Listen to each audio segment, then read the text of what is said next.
Hi guys, and welcome back, and today we get on with the slightly belated Christmas 2022 special. So, given the stash is completely in storage, I had to pick up all these kits, the figures by the body, and then a whole bunch of accessories. I'm going to talk the way through them all, and I'm not really going to do a full-on unboxing of anything. We'll have a bit of a more detailed look at the figures, because I think they were excellent. But yeah, just pick stuff up along the way, literally completely unplanned. So I do a little bit, realise, shit, I need some more of whatever, and do a little bit more, and then go, oh Christ, I need something else. So I ended up putting in 3 orders over the space of 3 weeks. So the postie wore a track to the front door with hobby stuff. So that was fun, but probably not cost effective with my postages.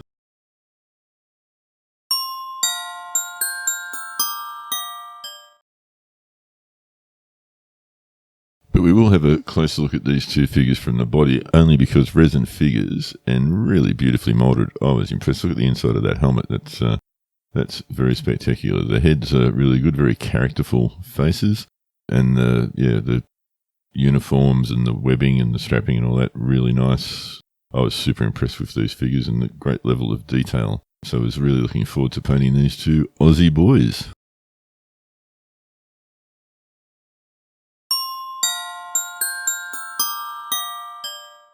So starting with the base, and got some evergreen plastic so I could build everything off the actual glass and walnut base display stand. That way I don't mess that up. And just scoring along the bottom here, so there's a little bit of tooth there for traction and sticking on. Now I'm in difficult circumstances, so I haven't got all my stuff. So this is the stuff that I was actually patching the walls in the house, which has been my primary occupation up till recently, and then really just finding whatever I could find around. So this has all been a bit cobbled together. I found this old paintbrush in one of the drawers of the desk. So just to get a little bit of texture in, had to buy the ballast because I've got no supplies. Glued that all down, and I did bring my paints with me though, because I do plan to be painting some Haladonian Napoleonic cavalry, which will be probably the next stuff I do, because it doesn't require making, and I can do it on the small corner of the desks that I've got available for hobby. So just lots of different washes on this to start to bring up different colours and variations in the ground.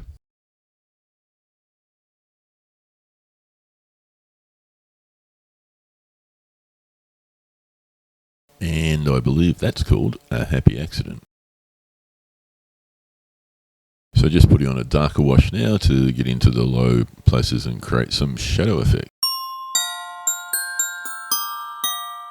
So on with all the bits and bobs, and just picked out a chair and a stool and a table from the different set. And how cool is that oil barrel lid? Great detail.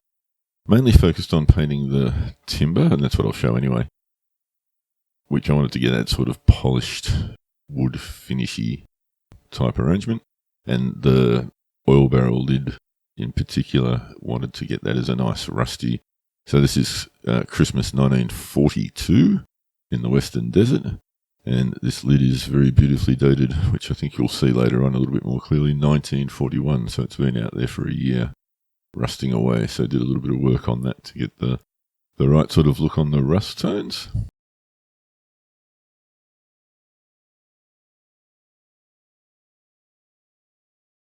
Now, I was deliberately painting the wood in that sort of one-directional streaking motion because I thought I might be able to paint some wood grain in. And I thought I'd enhance that by just going with a slightly different colour and literally just painting in the impression of a grain running through the timber. So that's the first part of the process, and obviously it looks absolute crap at this stage. And then when that had dried, just gone back along the edge of some parts of it with a much darker brown to sort of give that a bit of an accent on the side of, again, where that sort of the impression of grain will be.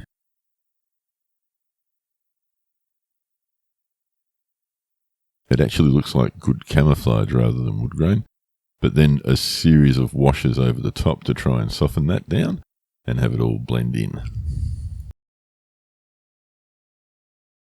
And of course, then I decided I wanted to put a festive tablecloth on, and the whole wood grain thing was probably pointless. And I had to replace the hands on both of them, so that was a little bit of drilling and pegging so that the hands would anchor firmly.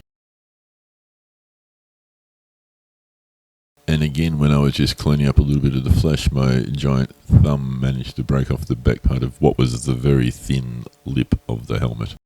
But nothing that about a 3-year-old pack of green stuff couldn't fix, which I found again in the bottom of the same drawer. And I had to replace the hands on both of them, so that was a little bit of drilling and pegging so that the hands would anchor firmly.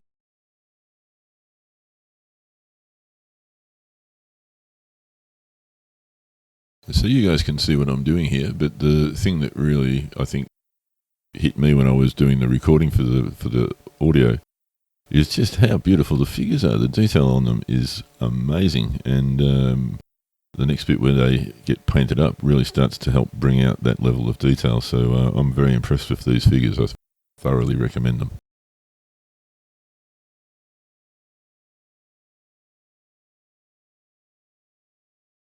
So on with the painting, and look, my current hobby desk setup doesn't really allow me to do how to paint tutorials. So a few pictures: brown, rose, beige, red, and basic skin tone are the three that I typically would use to build up the colour profile. Working a bit of white for the eyes as carefully as I can, and you can come back and tidy that up obviously later on. This man's an Essendon Football Club supporter, 1942. Unfortunately, they lost the grand final. And then just picking up some of the details along the way. So, yeah, just a very brief look at what I did.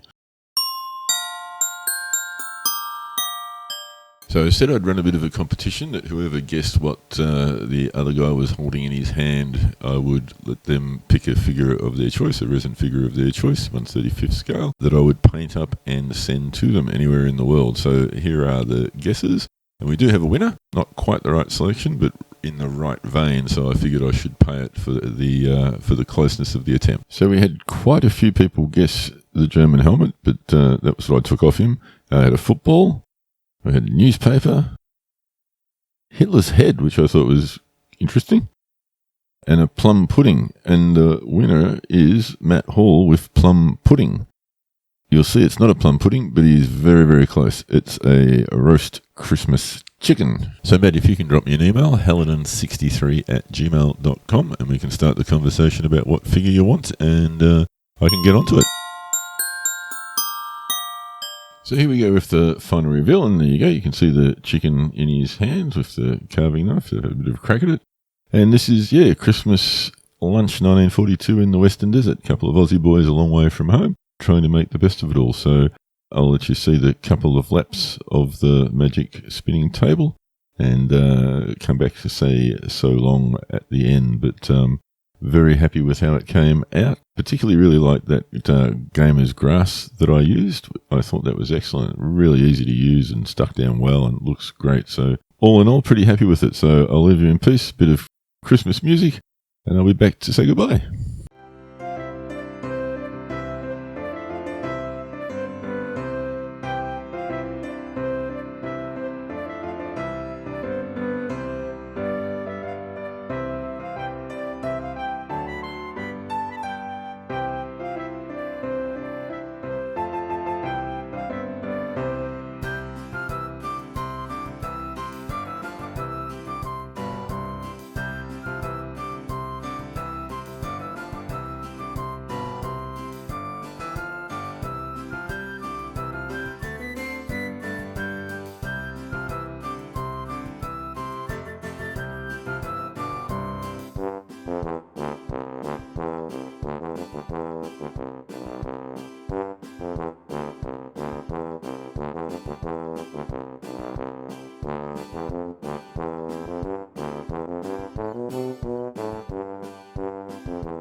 So that's it. So thanks for watching, guys.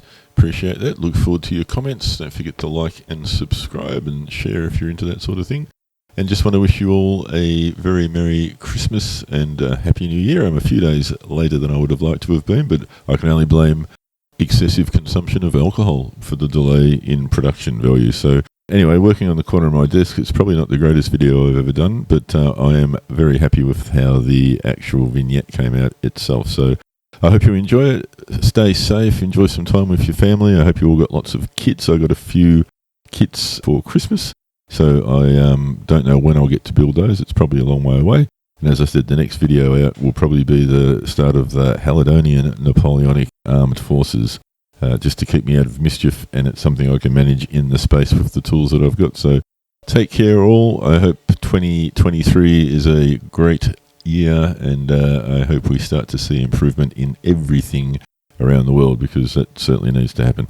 And I will catch you in the next one. Cheers, guys. Bye.